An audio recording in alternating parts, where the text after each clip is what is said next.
गणेशाय नमः।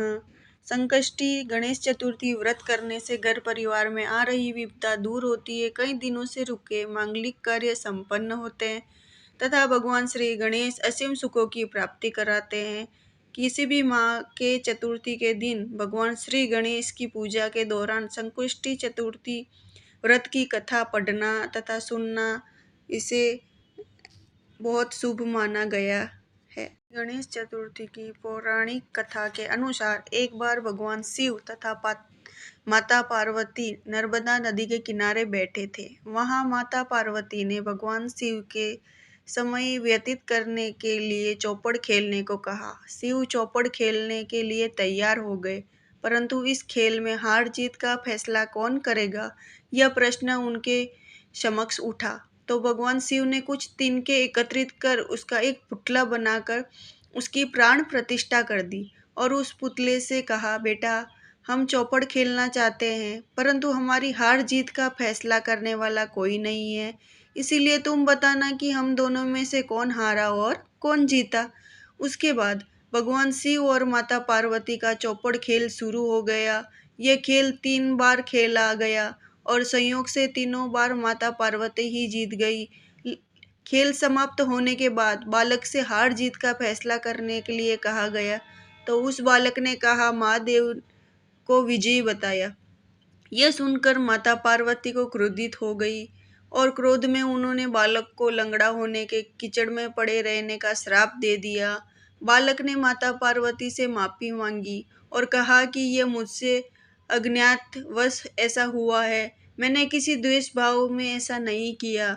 बालक द्वारा क्षमा मांगने पर माता ने कहा, यहाँ गणेश पूजन के लिए नाग कन्याएं आएगी, उनके कहे अनुसार तुम गणेश व्रत करो, ऐसा करने से तुम मुझे प्राप्त करोगे। यह कहकर माता पार्वती शिव के साथ कैलाश पर्वत पर चली गई। 1 वर्ष के बाद उस स्थान पर नाग कन्याएं आई। तब नाग कन्याओं से श्री गणेश के व्रत की विधि मालूम करने पर उस बालक ने 21 दिन लगातार गणेश जी का व्रत किया। उसकी श्रद्धा से गणेश जी प्रसन्न हुए। उन्होंने बालक को मनोवांछित फल मांगने के लिए कहा।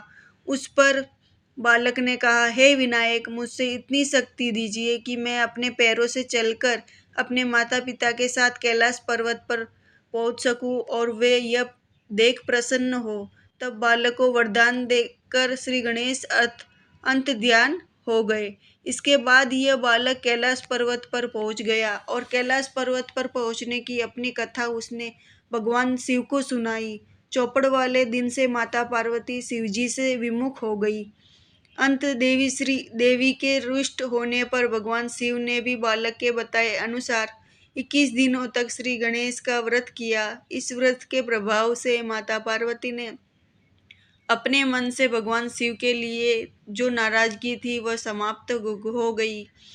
तब यह व्रत विधि भगवान शंकर ने माता पार्वती को बताई। यह सुनकर माता पार्वती के मन में भी अपने पुत्र कार्तिकेय से मिलने की इच्छा जागृत हुई। तब माता पार्वती ने भी 21 दिन श्री गणेश का व्रत किया तथा दुर्वा, फूल और लड्डुओं से गणेश जी का पूजन अर्चन किया। व्रत के 21वें दिन कार्तिकेय स्वयं माता पार्वती जी से मिलने आए। उस दिन से गणेश चतुर्थी का व्रत, यह व्रत समस्त मनोकामनाओं की पूर्ति करने वाला व्रत माना जाता है। इस व्रत को करने से मनुष्य के सारे कष्ट दूर होकर मनुष्य को समस्त सुख सुविधाएं प्राप्त होती है। गणेश जी महाराज अपने सारे भक्तों पर कृपा बनाए रखना। कहानी अधूरी हो तो पूरी करना और पूरी हो तो मान रखना। प्रेम से बोलो गणेश जी महाराज की जय हो। उम्मीद है वीडियो पसंद आई होगी तो कमेंट में हर हर महादेव जरूर लिखें। को मेरी कथा अच्छी लगी हो तो मेरे चैनल को सब्सक्राइब करें और मेरी और कथाएं सुनें।